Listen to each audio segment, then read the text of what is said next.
जिन स्वानुभूति से खिरी मम स्वानुभूति मधिगिरी, श्री विमल धारा जैन श्रुत आनंद अमृत से भरी, समता प्रवाह बहावती रागादि विकल्प तोड़ी के, माँ सरस्वती प्रतिभाव वंदन दृष्टि निज में जोड़ी के, दृष्टि निज में जोड़ी के।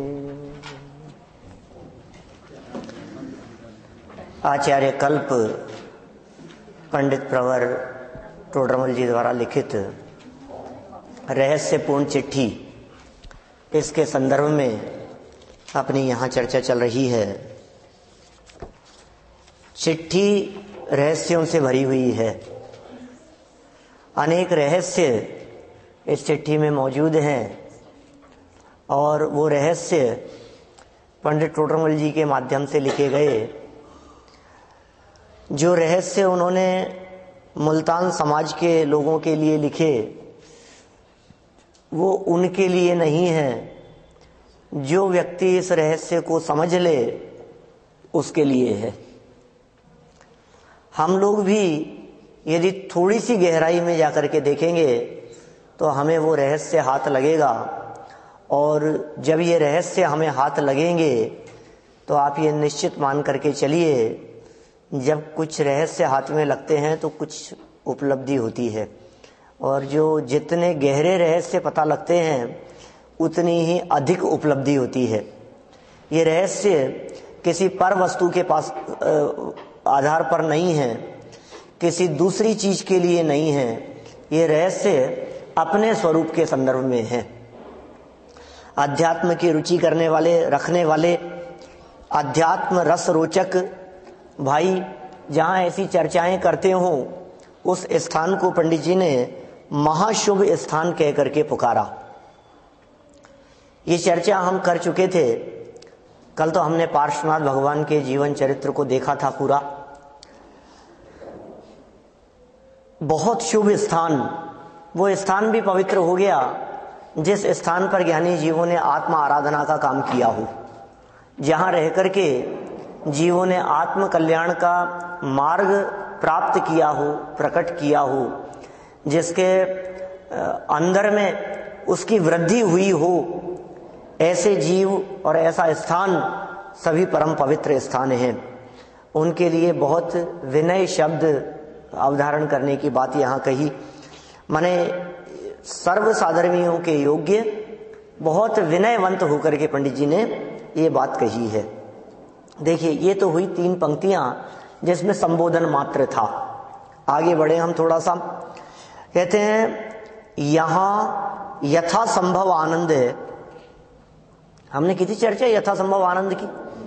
यथा संभव मतलब गुणस्थानों के प्रमाण में, यथा संभव मतलब गृहस्थ दशा के योग्य, मतलब हम जिस पोजीशन में हैं अभी वर्तमान में, जो भी हमारी स्थिति है, शारीरिक स्थिति, पारिवारिक स्थिति, सामाजिक स्थिति, देश काल परिस्थितियों के योग्य, पंचम काल, भरत क्षेत्र, इतना लंबा काल बीत गया, इस परिस्थिति के योग्य, ऐसी परिस्थिति को यदि ध्यान में रखें तो उसके योग्य जो आनंद हमारे हो सकता है, जो संभव है, वो आनंद हमारे है।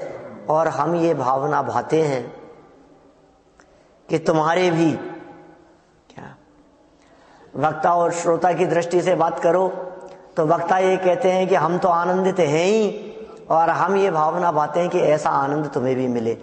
देखो भाई, जो व्यक्ति जिस चीज के रसिया होते हैं उन्हें उसी की चर्चा करने में आनंद आता है। जिन लोगों को व्यापार में, बिजनेस में मजा आता हो, उन्हें बिजनेस की चर्चाओं में मजा आता है, वो वही चर्चा छेड़ देंगे। जिन्हें राजनीति में आनंद आता हो वे राजनीति की चर्चा छेड़ देंगे। जिन्हें स्पोर्ट्स में मजा आता हो, क्या चल रहा है, कौन जीता है, इंडिया का क्या स्कोर रहा, उसका क्या रहा, वही चर्चा छेड़ देंगे। आप देखिए, ऐसे आध्यात्मिक सत्पुरुष, अध्यात्म की रचना जिनके माध्यम से लिखी गई, अध्यात्म के रहस्यों का उद्घाटन जिनके माध्यम से हुआ, ऐसे पंडित प्रबल टोडरमल जी, वे जब किसी साधर्मी से बात करते हैं तो ऐसा ही विचार की बात करते हैं कि जो आनंद का उपभोग हम कर रहे हैं उसी आनंद का उपभोग आप भी कर रहे हो, कर रहे होंगे निश्चित रूप से। और इतना ही नहीं, वो आनंद किसके आश्रय से प्रकट होता है, माने वो आनंद भोगों का आनंद नहीं है, विषयों का आनंद नहीं है, टीवी सिनेमा का आनंद नहीं है, वो आनंद मूवी देखने सीरियल देखने वाला आनंद नहीं है, वो आनंद खाने पीने वाला आनंद नहीं है। अरे पंचेंद्रिय विषय भोगों वाले आनंद की तो छोड़ो, वो आनंद ऐसा भी नहीं है जो विधान करने के बाद में आज के आनंद की ऐसा आनंद भी नहीं है। विधान के आश्रय से उत्पन्न होने वाले आनंद की बात नहीं कर रहे, भक्ति के आश्रय से उत्पन्न होने वाले आनंद की बात नहीं कर रहे, चर्चा से होने वाले आनंद की बात नहीं कर रहे, चिदानंद घन के अनुभव से जो आनंद होता है उस आनंद की बात कर रहे हैं। माने आत्मा के अतीन्द्रिय आनंद की चर्चा चल रही है। इंद्रिय जन्य आनंद नहीं है, विषयों जन्य आनंद नहीं है। हमने कल कही थी एक बात, परसों है ना, इसकी चर्चा करते समय हमने कहा था कि ये वो आनंद है जो आनंद परिस्थितियों से अप्रभावित रहता है। अरे परिस्थितियों से अप्रभावित रहे बिना वो आनंद सहज नहीं हो सकता। सहज का मतलब हमने कहा कि ये तो सहज रहते हैं साहब, सहज रहते हैं। सहज रहते हैं का क्या मतलब हुआ? सहज रहते हैं का मतलब तकलीफ हो तब भी हमने इनके चेहरे पर वही मुस्कुराहट देखी है, बड़े से बड़े संकट आ जाए तब भी हमने इनके चेहरे पर वही मुस्कुराहट देखी है। ये तो हमेशा ऐसे ही रहते हैं। क्या हमेशा ऐसे ही रहते हैं? किसका बल? ये सहजता किसके आधार से है? सुनो, स्वभाव सहज है और पर्याय असहज है। स्वभाव एक रूप है, पर्याय कभी एक रूप नहीं होती। पर्याय हर समय बदलती हैं, कभी कोई पर्याय, कभी कोई पर्याय, कभी कोई पर्याय। और स्वभाव बोले हर पर्याय में एक जैसा। ऊपर से कपड़े कोई भी हो, अंदर से हम वही हैं। बाहर से शरीर कोई भी हो, अंदर से आत्मा का स्वभाव वही है, वही है, वही है, वही है। वो एक स्वभाव, एक रूपता, उसका नाम है सहज स्वभाव। चिदानंद घन के अनुभव से सहज आनंद। सहज आनंद माने कंटिन्यूअसली। सहज आनंद का मतलब नॉन स्टॉप, सहज ही आनंद चल रहा है अपने आप ही। उस आनंद के लिए कुछ नहीं करना पड़ रहा। ये क्या सम्यक दृष्टियों वाला आनंद होगा क्या? ये कौन से आनंद की बात कर रहे हैं? सहज आनंद सम्यक दृष्टियों वाला आनंद तो है, लेकिन सम्यक दृष्टियों के आनंद दो प्रकार का होता है। दो प्रकार का आनंद होता है सम्यक दृष्टियों के जीवन में। कैसा समझ में नहीं आया? दो प्रकार का आनंद कैसा? सम्यक दृष्टि गृहस्थ भी होते हैं तो घर गृहस्थी वाला भी होता होगा और आत्मा वाला भी होता होगा। नहीं नहीं, ऐसा नहीं कह रहे। सम्यक दृष्टियों का एक आनंद तो वो जिस आनंद के काल में उनका उपयोग अपने सहज स्वभाव में लीन है, उसे शास्त्रों की भाषा में कहें तो हम कह सकते हैं शुद्धोपयोग। क्या चौथे गुणस्थान में शुद्धोपयोग होता है कि नहीं होता है? अरे अनेक प्रमाण हैं इसके लिए, कोई बाधा नहीं है, होता ही है चौथे गुणस्थान में शुद्धोपयोग। जिन्हें नहीं हुआ हो वे कल्पना करते रहे कि होता है कि नहीं होता है। एक दो नहीं, 20 प्रमाण है इस प्रकार के। अरे ऐसे तो निकालना पड़ेगा भाई। आचार्य जयसेन स्वामी ने कई स्थानों पर प्रयोग किया है। पंचास्तिकाय की मूल गाथाओं में ऐसा प्रयोग किया है। उन्होंने समय सार 320वीं गाथा की टीका लिखते समय जो अतिरिक्त प्रकरण है उसमें उन्होंने स्पष्ट रूप से प्रयोग किया है कि आगम की भाषा में जिसे औपशमिक भाव कहते हैं, क्षयोपशमिक भाव कहते हैं, क्षायिक भाव कहते हैं आगम भाषा में, उसी को अध्यात्म भाषा में शुद्धोपयोग, शुद्धात्माभिमुख परिणाम आदि नामों से अभिहित किया जाता है। जैसे शुद्धोपयोग आदि नामों से किसके लिए? औपशमिक सम्यक्त्व के लिए, क्षयोपशमिक सम्यक्त्व के लिए, क्षायिक सम्यक्त्व के लिए, चौथे गुण स्थान में होते। क्या दिक्कत है उसमें? तो एक तो वो शुद्धोपयोग वाली बात, लेकिन वो तो लंबे समय हो नहीं सकता है। शुद्धोपयोग में सदा काल तो रह नहीं सकते। शुद्धोपयोग में तो अंतर्मुहूर्त रहा जाता है।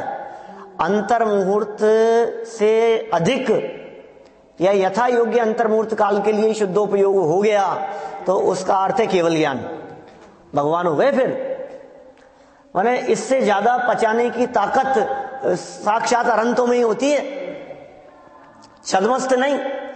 छद्मस्त अवस्था में जो व्यक्ति शुद्धोपयोग दशा को भोग गए लंबे काल तक, केवल ज्ञान, निर्जरा हो रही है। अब अंतर्मुहूर्त के लिए इतना सा ही तो काम है। भरत जी को कितना टाइम लगा केवल ज्ञान प्राप्त करने में? कितना टाइम लगा भरत जी को? लेकिन भरत जी घर में ही वैरागी, भरत जी तो घर में रहते हुए भी वैरागी थे। हाँ सच में, घर में रहते हुए वैरागी ना होते तो दीक्षा लेने के पश्चात अंतर्मुहूर्त में केवल ज्ञान कैसे प्राप्त कर लेते? माने दीक्षा के पश्चात जो अंतर्मुहूर्त में केवल ज्ञान की प्राप्ति हो गई, इसका मतलब घर गृहस्थी में रहते हुए कितने समय से अभ्यास चल रहा था, प्रैक्टिस चल रही थी, वो शुद्धोपयोग की धारा अंदर में बहती थी। शुद्धोपयोग क्षण मात्र के लिए हुआ, लेकिन क्षण मात्र के शुद्धोपयोग के पश्चात उसका रस, उसकी खुमारी, उसका आनंद लंबे समय तक चलता है। मोक्ष मार्ग प्रकाशक ग्रंथ पढ़ते समय पीछे 7वें अध्याय के किसी प्रकरण में मैंने शुद्धोपयोग के साथ साथ शुद्ध परिणति की चर्चा की थी। क्या वो प्रवचन तलाशना, वो पूरा प्रवचन सुनना, पौन घंटे का वो प्रवचन, उसमें शुद्धोपयोग के साथ शुद्ध परिणति, वो क्या चीज है, उस परिणति महत्वपूर्ण है। ये कह रहे हैं जो सहज आनंद है ना, ये सहज आनंद शुद्धोपयोग वाला नहीं हो सकता है, क्योंकि शुद्धोपयोग तो कभी कभी होगा, शुद्धोपयोग तो कभी कभी होगा साहब। उपयोग जब अपने आत्मा के साथ में लीन हुआ तो कितने लंबे काल तक रहेगा? हमने कह दिया अंतर्मुहूर्त से ज्यादा नहीं रह सकता है। क्षण मात्र के लिए अंदर गया और सेकंडों में बाहर आ गया। अब सेकंडों में उपयोग बाहर आ जाने के बाद अब वो जो आनंद वो बना रहा, वो जो आनंद मेंटेन रहा, उस आनंद के मेंटेन रहने का नाम है सहज आनंद, और उसे शास्त्रों की भाषा में शुद्ध परिणति कह करके पुकारा है।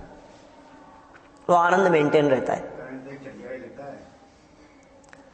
मैंने इसके लिए कई उदाहरणों से चर्चा की है पहले, उसके बारे में कई बार की है मैंने। यहां तो एक ही बार किया वो प्रवचन, लेकिन अमेरिका वालों के लिए बहुत बार की है शुद्धोपयोग शुद्ध परिणति की चर्चा। माने वो शुद्धोपयोग के बल से परिणति मेंटेन रहती है। निर्जरा का आधार शुद्ध परिणति है, आनंद की धारा शुद्ध परिणति के आधार से चल रही है, लेकिन वो शुद्ध परिणति शुद्धोपयोग के बिना नहीं होती है। क्या कह रहा हूं? शुद्धोपयोग होगा तो शुद्ध परिणति चलेगी, शुद्धोपयोग ना हो तो शुद्ध परिणति ना चले। और उस परिणति के निरंतर चलते चलते चलते चलते बीच में फिर शुद्धोपयोग चाहिए, अदरवाइज वो परिणति अशुद्ध परिणति में बदल जाती है। क्या कुछ समझ में आ रही है बात? क्या है, क्या कहना चाह रहे हैं? निर्जरा का कारण भी शुद्धोपयोग नहीं, शुद्ध परिणति है। हो क्या कह रहे हैं? शुद्धोपयोग से निर्जरा नहीं, शुद्धोपयोग के अतिरिक्त काल में भी शुद्ध परिणति से निर्जरा है। आप बतलाओ, चौथे गुणस्थानवर्ती जीव का चौथा गुणस्थान क्या शुद्धोपयोग मात्र के लिए होता होगा? बारीक बात है भाई, उपयोग एकाग्र करके समझना महत्वपूर्ण बात है। अभी वो प्रत्यक्ष परोक्ष अनुभूति आदि की सब चर्चाएं करने वाले हैं आगे। अभी तो ये मार्मिक विषय बतला रहे हैं। हमें बताओ, वो चौथे गुणस्थान वाला जो जीव है जिसे शुद्धोपयोग से सम्यक दर्शन की प्राप्ति हो गई है, अब आत्मा से बाहर निकलने के पश्चात भोजन करते समय, व्यापार करते समय, युद्ध क्षेत्र में हो तो भी, चाहे घर में रहे चाहे वन में रहे, कहीं भी हो, उस काल में उसके 41 कर्म प्रकृतियों का संवर है या नहीं है? बोलो। 41 कर्म प्रकृतियों का आश्रव उसके रुका हुआ है या नहीं? सम्यक दृष्टि के रुका हुआ है। कौन सी 41 कर्म प्रकृतियां हैं? कहां लिखा है? पढ़िए क्या कभी?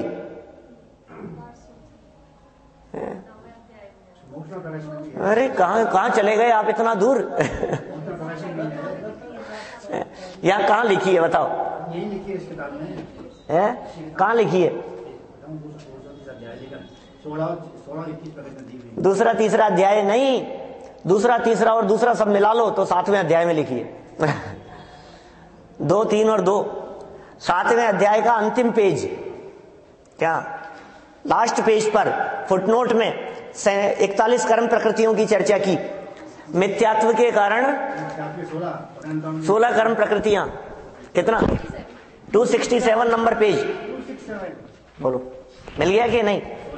7वें अध्याय का लास्ट पेज है, 261 नंबर पेज, इसी ग्रंथ में, इसी चिट्ठी के साथ में।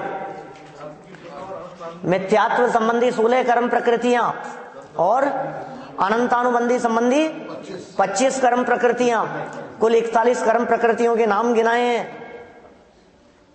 ये सिर्फ पढ़ाई नहीं था, इनके बारे में थोड़ी चर्चा भी की थी हमने। नाम तो नहीं गिनाए इन्होंने, नाम तो नहीं गिनाए इन्होंने। गिने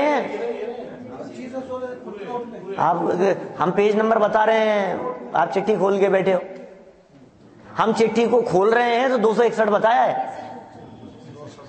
67, 267।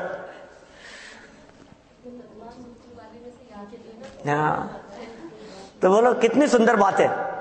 41 कर्म प्रकृतियां रुक गई, आश्रम रुक गया उस जीव के। भाई साहब, जिस जीव के 41 कर्म प्रकृतियों का आश्रम रुक गया हो तो वो आश्रम भोजन करते समय रुका हुआ है कि जारी हो गया है, चालू हो गया है? अभी भी रुके हुए हैं वो आश्रम, भोजन करते समय भी। अच्छा, वो नहा रहा हो तब, खा रहा हो तब, पंच इंद्रिय विषय भोगों में हो तब है? तब भी?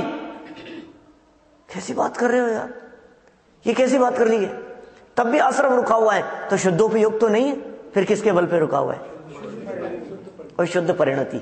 इसका मतलब अनंतानुबंधी और मिथ्यात्व के अभाव में जो शुद्धता प्रकट हुई है, वो शुद्धता जब तक सम्यक दर्शन रहेगा तब तक मेंटेन रहेगी क्या? और वो जो शुद्धता मेंटेन है, उस शुद्धता के मेंटेन को यहां कह रहे हैं सहज आनंद। क्या? उस शुद्धता के मेंटेन रहने का नाम है सहज आनंद। सहज आनंद बोले शुद्धता की मेंटेन रखने की बात कर रहे हैं? नहीं नहीं, शुद्धता मेंटेन रहे उसको तो सहज आनंद कहते हैं, लेकिन हम तो उस शुद्धता की वृद्धि की कामना करते हैं। क्या? कैसे शब्द दिए बोलो? इतनी सी बात नहीं कि आपको वो सहज आनंद प्रकट हो जाए। शुद्धोपयोग के बिना शुद्ध परिणति नहीं होगी। आप सोचिए, ये ऐसी स्थिति है, आधे घंटे के लिए मोबाइल चार्ज किया। आजकल तो वो चार्जर आ रहे हैं फास्ट वाले, बहुत फास्ट चार्ज हो जाता है मोबाइल, आधे घंटे के अंदर फुल चार्ज। अब ये जो आधे घंटे चार्ज करने के बाद जब चार्ज से हटा दिया तो मोबाइल चार्ज रहता है कि नहीं रहता है? कि जब चार्जर पे लगा रहेगा तभी चार्ज रहेगा, हटाने के बाद भी चार्ज रहता है? ये कब तक चार्ज रहता है? जितनी उसकी बैटरी है, जितनी उसकी कैपेसिटी है, उतना चार्ज रहेगा वो, हटने के बाद भी। ऐसे ही अपने उपयोग का प्लग अपने आत्मा के साथ में जुड़ा, क्या ये तो चार्ज पे लगाया शुद्धोपयोग, और सेकंडों में वो शुद्धोपयोग के माध्यम से परिणति इतनी चार्ज हो गई कि वो चार्ज 6 महीने तक चल सकता है। एक बार बिजली का करंट लग जाए तो 6 महीने तक चलेगा उसका। ये करंट की बात नहीं है भाई, आप, मैं 3 बार बोल चुके, आप, मैंने उस चीज को ध्यान नहीं दिया, फिर भी आपके मन में ये आ रही है कि मैं बार बार में कहूं उस बात को। ये आनंद की बात है। वो आनंद नहीं है, वो तकलीफ है। वो तकलीफ की चर्चा इस आनंद के साथ में नहीं हो सकती है। यहां हम ये कह रहे हैं उस चीज को आप 6 महीने तक उसका आनंद भोग सकता है। ऐसे भी चार्ज होते हैं मोबाइल जो इतने लंबे समय तक चलते हैं, चल रहा है उसका, बशर्ते कि किसी विशेष परिस्थिति में वो एकदम डिस्चार्ज ना हो। बैटरी निकल गई तो मोबाइल चलना बंद हो जाएगा, है? कुछ भी हो गया ऐसा तो चलना बंद हो जाता है वो। ऐसे ही कह रहे हैं ये उस शुद्धोपयोग के बल पर वो परिणति 6 महीने तक चल सकती है, बशर्ते कि इसके अनंतानुबंधी न आ जाए, मिथ्यात्व का उदय न आ जाए, गुणस्थान गिर जाए तो परिणति में से निकल जाती है ये चीज। हाँ, 6 महीने के अंदर अंदर यदि उसने दोबारा उपयोग अपने स्वभाव के साथ में जोड़ लिया तो क्या होगा? उसमें और इसमें इतना फर्क है, समझना आप, अदरवाइज मत लेना बात को। उसमें और इसमें इतना फर्क है कि ये बार बार में उससे चार्ज करना चाहता है और वो करंट बार बार में नहीं चाहता। आप एक समझने की कोशिश करो, आपने अपने मन से जो बात सोची है थोड़ा बहुत गंभीरता से बात करनी पड़ती है। माने विषय को समझने के लिए क्या एग्जाम्पल दिया जाए, कैसे दिया जाए, उसको गहराई के बिना काम नहीं चलेगा। यहां तो जब वो शुद्ध परिणति में है तो परिणति के बाद में दोबारा उसका उपयोग शुद्धोपयोग की तरफ दौड़ता है, बार बार उसका उपयोग उस आनंद का उपभोग करने के लिए आकर्षित होता है, वो उधर जाता है। फिर थोड़ी सी परिणति में थोड़ी सी कचास आने लगती है, मंदता आने लगती है, फिर तुरंत दौड़ करके अंदर चले जाता है। अरे ऐसा शुद्धोपयोग यदि चौथा गुणस्थान बना रहे तो असंख्यात वर्षों तक मेंटेन रख सकता है। क्षयोक्षम सम्यक्त्व 66 सागर उत्कृष्ट स्थिति गई, इतने लंबे काल तक मेंटेन रख सकता है। चौथे गुणस्थान यदि उसका बना रहे और ना गिरे, मान लीजिए चौथा ही गुणस्थान का मैक्सिमम काल देखो तो बहुत लंबे काल तक, तो कैसे रहता होगा भाई? वो बार बार में अंदर जाता है। क्षायिक सम्यक दृष्टि भरत चक्रवर्ती की बात करो, युद्ध क्षेत्र में चले गए, कितने लंबे काल? 60,000 वर्ष जीतने के लिए, 6 खंड को जीतने के लिए 60,000 वर्ष तक घर बार छोड़कर, दिव्य ध्वनि छोड़कर, समव शरण छोड़कर वे निकल गए। तो आत्मा का अनुभव कितनी बार किया होगा? 60,000 वर्ष में कितनी बार? लाखों बार किया, लाखों बार। शुद्धोपयोग कितनी बार हुआ है? लाखों बार हुआ है। मिनिमम 1,20,000 बार। 6 महीने में एक बार तो कम से कम होगा, मिनिमम से मिनिमम, गिरी से गिरी हालत में। उसके बिना तो वो क्षायिक सम्यक तो मेंटेन नहीं रहेगा। अब दोबारा कैसे होगा? आपका करंट का झटका तो दोबारा नहीं चाहेगा, एक बार लग गया तो दोबारा उसके आसपास नहीं भटकेगा आदमी। क्या वो असर मेंटेन की बात नहीं है, यहाँ तो आनंद मेंटेन की बात है। क्या यहाँ उस तकलीफ भोगने की चर्चा नहीं है। यहां तो वो जो शुद्ध परिणति है, उस शुद्ध परिणति को बल चाहिए शुद्धोपयोग का, और वो बल मिला और परिणति मेंटेन है। तो कहते हैं अब ये जो वृद्धि की जो बात कर रहे हैं यहां पर, ये वृद्धि का अर्थ ये है कि गुणस्थान चौथे से 5वां हो। वृद्धि का अर्थ ये है गुणस्थान 5वें से 6ठा 7वां हो। वृद्धि का अर्थ ये है कि अभी जो तुम लंबे लंबे समय में, समय लंबा और वेदन कम समय का, शुद्धोपयोग कम समय का, ये जो चल रहा है, ये शुद्धोपयोग का टाइम भी ज्यादा हो और शुद्धोपयोग जल्दी जल्दी भी हो, हम आपके लिए यही कामना करते हैं। क्या हम ये भावना बातें आपके लिए? बोलो क्या कहना चाह रहे हैं यहां? यहां यथासंभव आनंद है। कैसा आनंद है भाई? उस सहजता का आनंद ही अपूर्व होता है। अपने आप को त्रिकाली ध्रुव अनुभव करने का आनंद ही कुछ और है। जो अपने आप को त्रिकाली ध्रुव अनुभव करते हैं, जो अपने आप को ज्ञायक अनुभव करते हैं, जिन्होंने एक बार अपने उस स्वभाव का सहज आनंद का रस चख लिया हो, वो कहते हैं उनको फिर जगत के रस नहीं दिखाई देते।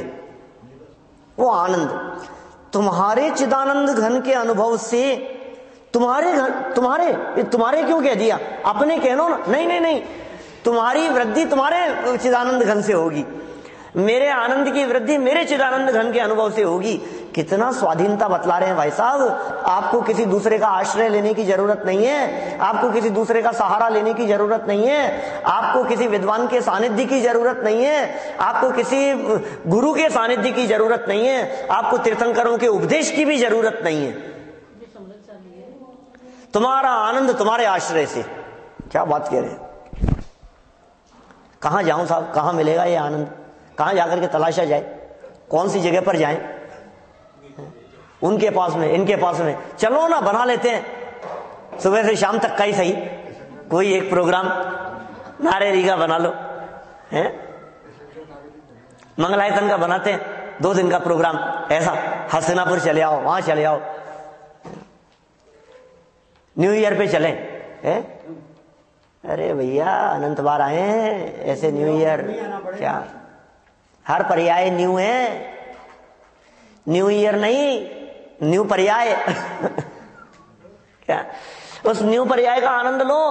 अगले समय उत्पन्न होने वाली न्यू पर्याय यदि अपने स्वभाव के आनंद सहित हो तो वो आनंद वास्तव में अभिनंदन के योग्य है। वो पर्याय अभिनंदन योग्य है, उस पर्याय का अभिनंदन होता है। देखो आप, जो लोग अपने त्रिकाली ध्रुव स्वभाव का अभिनंदन करते हैं, उसका आश्रय लेते हैं, उनकी प्रकट होने वाली पर्याय भी अभिनंदनीय हो जाती है।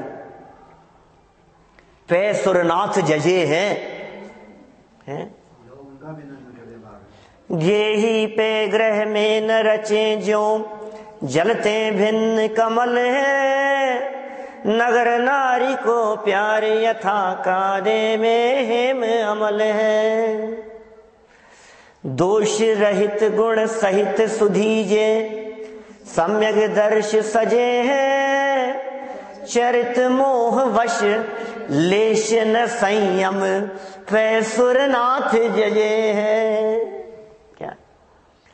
चरित्र मोह के उदय से लेश मात्र भी संयम नहीं हो, लेकिन फिर भी सुरनाथ जिनके चरणों में आकर के लौटते हो, जिनकी जय जयकार करते हो, सेठ सुदर्शन, सीता, अंजना, मनोरमा, नहीं देखो आप ऐसे यमपाल, चांडाल, अनुभूति करने वाले, वो भील, वो जय जयकार करने के लिए स्वर्ग से देव आ गए, पुष्प वृष्टि करने लगे उनके लिए।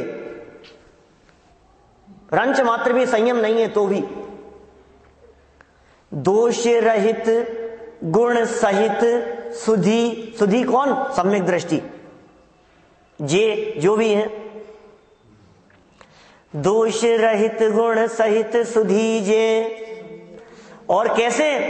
सम्यक दर्श सजे हैं, और चरित्र मोह वश, चारित्र मोहनी कर्म का ऐसा उदय है जिसके कारण रंच मात्र भी संयम नहीं है। क्या करें? चरित मोह वश लेश न संयम, लेश मात्र भी जहां संयम नहीं हो चारित्र मोह के वश से, फिर भी देव लोग जिनके चरणों में झुकते हो। क्या है? क्यों पूजा हो रही है उसकी? क्यों भक्ति हो रही है? क्यों पुष्प वृष्टि कर रहा है? क्यों जय जयकार कर रहा है?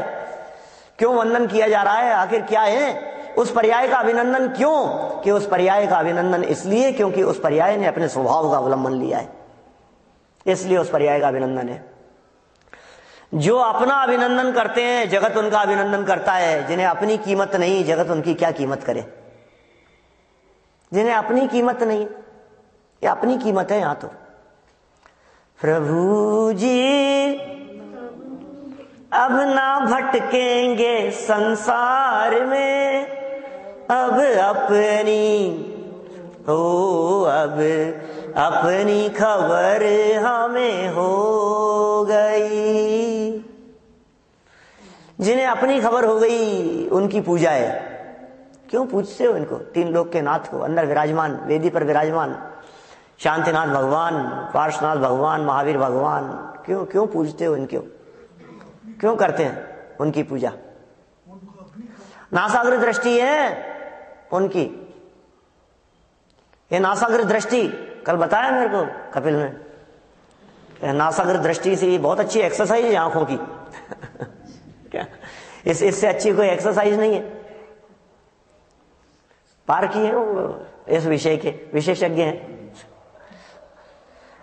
मैं कहा नासाग्र दृष्टि हमने तो भगवान की सुनी है, ज्ञानियों की सुनी है, बोले वो जो नासाग्र दृष्टि होती है वो बहुत अच्छी एक्सरसाइज होती है, इसलिए नासाग्र दृष्टि की कीमत बतलाई है।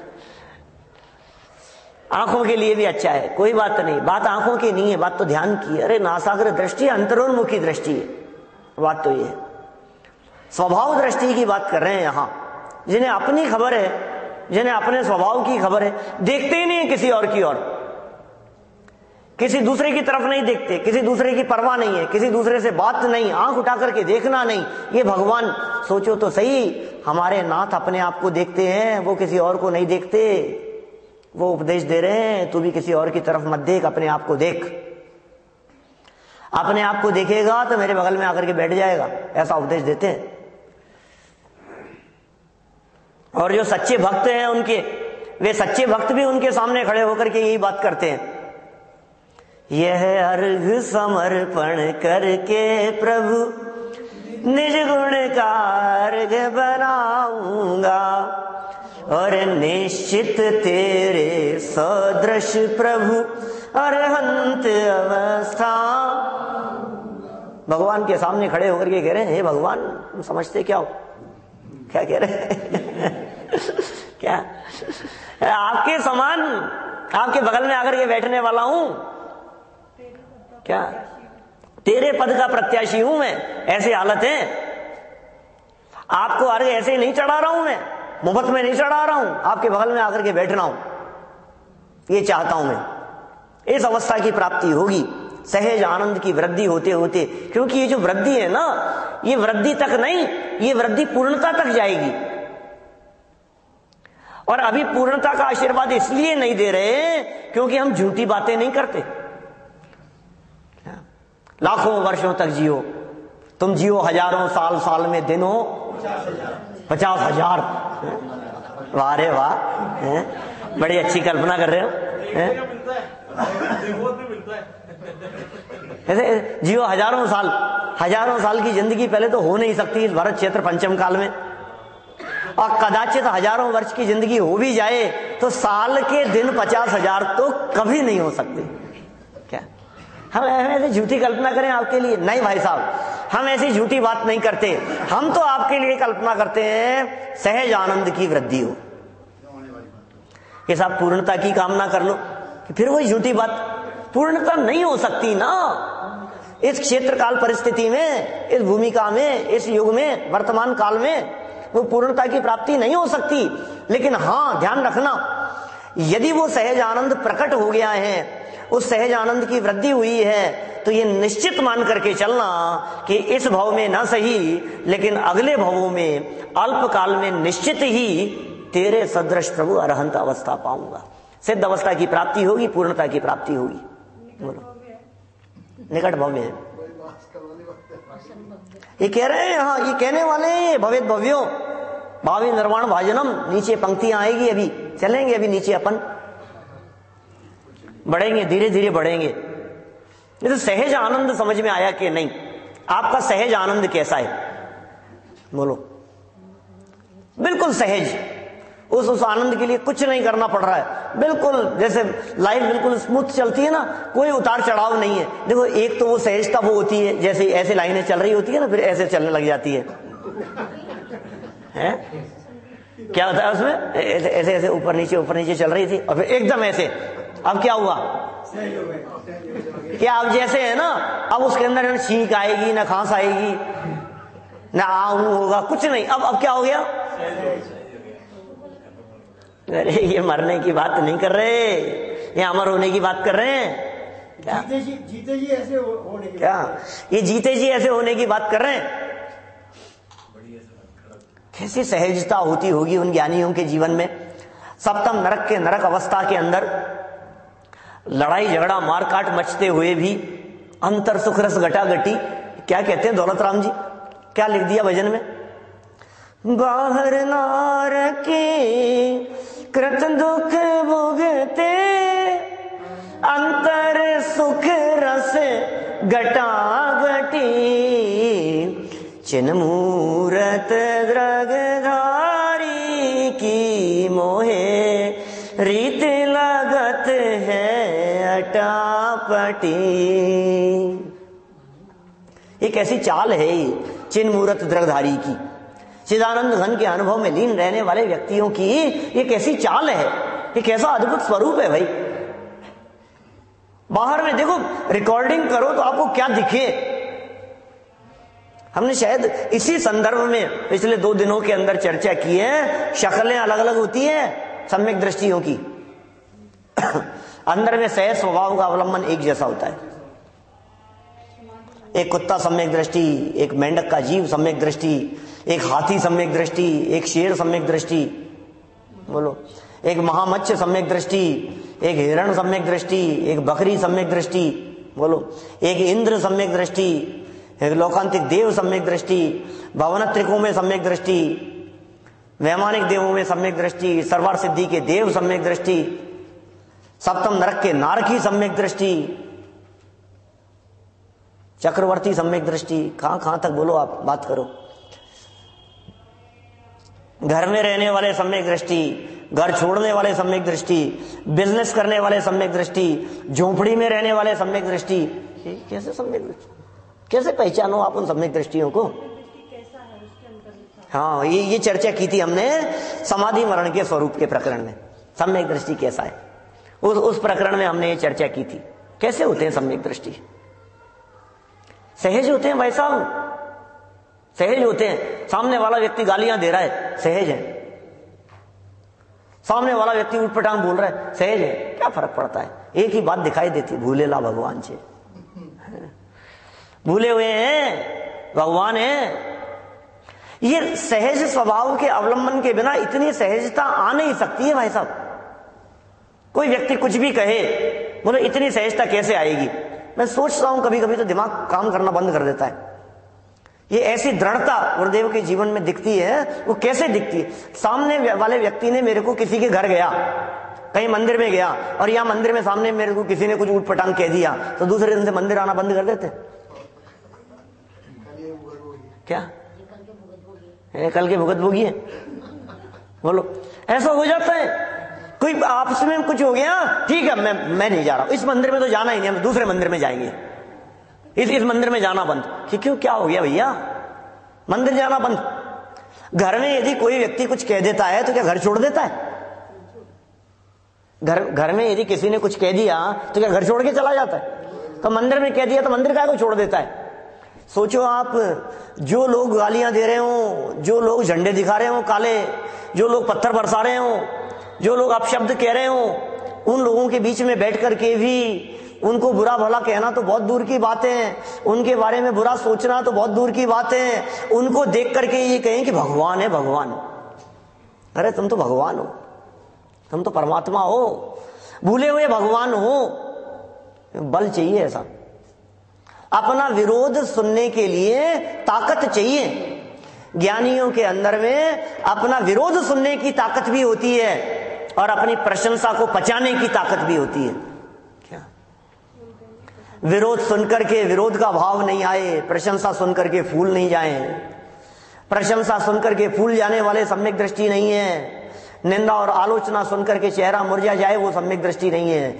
इनका तो आनंद मुरझाए हुए चेहरे में, खिले हुए चेहरे में, सभी जगह पर जहां सहजता है, ऐसा आनंद ज्ञानियों का होता है।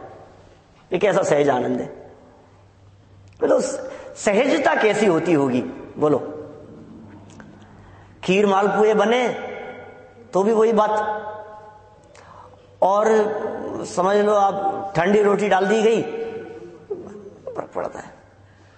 पकौड़ियां बनी है तो भी ठीक है, मीठा बना है तो ठीक है, चटनी बनी है तो ठीक है, नहीं है तो ठीक है, क्या फर्क पड़ता है? उदय के अनुसार ही मिलेगी ना, मिलेगी तो उदय के अनुसार, ये तो सिद्धांत है। लेकिन उस उदय के अनुसार विचार करने पर जो चिंतन है वो ज्ञानी करता है। मिलती तो सबको उदय के अनुसार है, ज्ञानी हो चाहे अज्ञानी हो। चिंतन करने वाला वो समझदार है, वो सम्यक दृष्टि है, वो सहज आनंद का उपभोग करता है। परिस्थितियों का उतार चढ़ाव तो सबका होता रहता है। क्या परिस्थितियों का उतार चढ़ाव क्यों नहीं होगा? जगत में ऐसे कोई नहीं मिलेंगे आपको जिनकी परिस्थितियों में उतार चढ़ाव नहीं होगा। संयोगों का काम ही मिलना और बिछुड़ना है, संयोगों का काम ही आना और जाना है, अभी है और अभी नहीं है, अभी है और अभी नहीं है। ऐसे ही होते हैं संयोग, ऐसा ही होता है संयोगों का स्वरूप। नियम से वियोग होना ही संयोग। हाँ, नियम से वियोग होने का नाम संयोग है, परिभाषा बतलाई थी। ये कह रहे हैं सहज आनंद प्रकट तो हो गया है, अब वो सहज आनंद बढ़े कैसे? बार बार में उसके अवलंबन से, स्वभाव के अवलंबन से। अब बार बार में शुद्धोपयोग होने लगे, जल्दी जल्दी शुद्धोपयोग होने लगे, इसका नाम है वृद्धि। ज्यादा ज्यादा देर के लिए उपयोग स्वभाव में टिकने लगे, इसका नाम है वृद्धि। हाँ, क्यों नहीं हो सकता है? चौथे गुणस्थान की भूमिका में हो सकता है। और उस वृद्धि के लिए ये सहजता चाहिए, उस सहजता के लिए चिदानंद घन का अनुभव चाहिए, और वो चिदानंद घन के अनुभव के लिए कहीं पसारी के जाने की जरूरत नहीं है। किसके यहां मिलेगा चिदानंद घन? वो घन घन घन होता है ना, वो हमने कही किसी से कि चिदानंद घन का अनुभव चाहिए, तो उसे लगा चिदानंद किसी कंपनी का नाम है क्या? घन तो समझ गया मैं क्या, और चिदानंद ये कोई कंपनी का नाम है, तो वो उसके जाकर के लोहार के जाकर के मांगा ये कौन सा वाला चाहिए, यानी वो चिदानंद वाला घन चाहिए। अरे भाई साहब, ये बाहर में नहीं है, ये चित्त आनंद स्वभाव अंदर में मौजूद है। घन शब्द का प्रयोग करके ये कहना चाहते हैं, घन उसे कहते हैं जिसमें बाहरी किसी चीज का प्रवेश नहीं होता, no entry for other outsiders, कुछ भी समझ लो, बाहर की किसी चीज का प्रवेश नहीं। ऐसा घन है जिसमें समझ लीजिए आप परद्रव्यों का प्रवेश नहीं है, जिसमें संयोगों का प्रवेश नहीं है, जिसमें शरीर का प्रवेश नहीं है, जिसमें राग द्वेष आदि पर्यायों का प्रवेश नहीं है। ऐसे सब चीजों से जो पार है उसका नाम है घन। बना हुआ किसका है? वो लोहे का चैतन्य, चैतन्य घन, चिदानंद घन। तो वो चिदानंद घन भगवान के चिदानंद घन के अनुभव से अपने सहज आनंद की वृद्धि होगी ना। अरे हाँ, वो तो केवल ज्ञानी है, वो तो तीन लोक के नाथ हैं, वो तो अनंत सुखी है। उनके चिदानंद घन से मेरे सहजानंद की वृद्धि नहीं होगी उनके चरणों की शरण में आया हूं तो, कि नहीं, तुम्हारे चिदानंद घन के अनुभव से। तुम जहां हो वहां, तुम जहानाबाद में बैठे हो तुम्हें वहां होगी, तुम मुल्तान नगर में बैठे हो तुम्हें वहां होगी, तुम सांगानेर चले जाओ तुम्हें वहां होगी, आपको 216 में बैठे बैठे हो जाएगी क्या? तो कहीं कहीं भी हो सकती है, किसी भी जगह पर। मंदिर में बैठे हो चाहे घर में बैठे हो चाहे दुकान में बैठे हो, क्या फर्क पड़ता है? बस में चल रहे हो चाहे गाड़ी में हो चाहे ट्रेन में बैठे हो, क्या फर्क पड़ता है? नहीं नहीं साहब, फ्लाइट वालों को तो नहीं हो सकती, ट्रेन वालों को हो सकती है। क्योंकि मेरी चीज मेरे पास में है। पंडित साहब कहा करते थे, जब जरा गर्दन झुकाई देख ली है?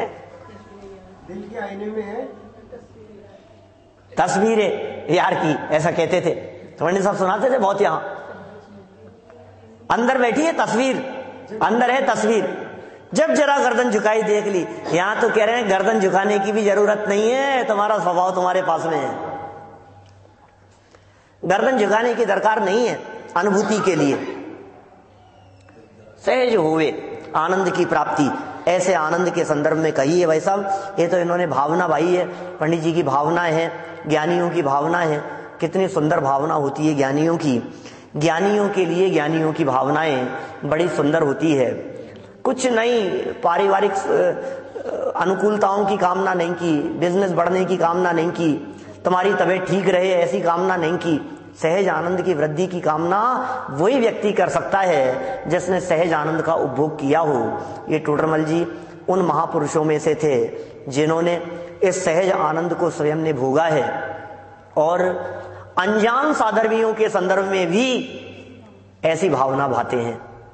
हम भी इसी तरह की भावना भाएं, और न केवल भावना भाएं अपितु उस सहज आनंद की उत्पत्ति अपने जीवन में करके उस सहज आनंद की वृद्धि करते हुए अल्प काल में पूर्णता को प्राप्त करें। इसी मंगल भावना से मैं बात को यहीं विराम देता हूं।